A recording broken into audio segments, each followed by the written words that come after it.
Today we have a Mazak quick turn Nexus 350, new in 2005. Machine has a Mazatrol 640T, 12-inch chuck, tool eye, tailstock chip conveyor, and a 12-position turret.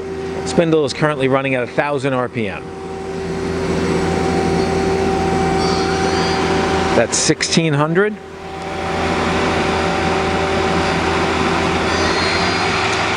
That's 2,190.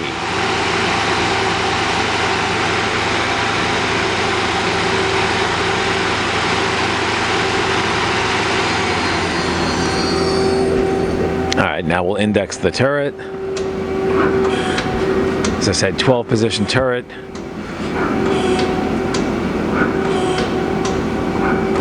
Tool holders mounted go with the machine.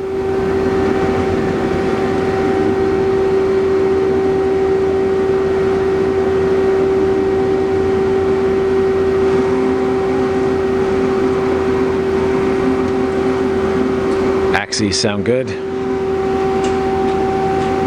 Here's your tool, your tailstock.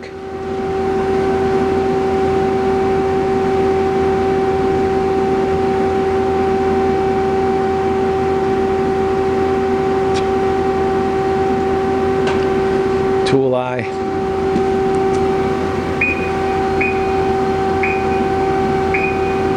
This machine can be inspected under power in our Harrison, New Jersey warehouse. Thanks for watching.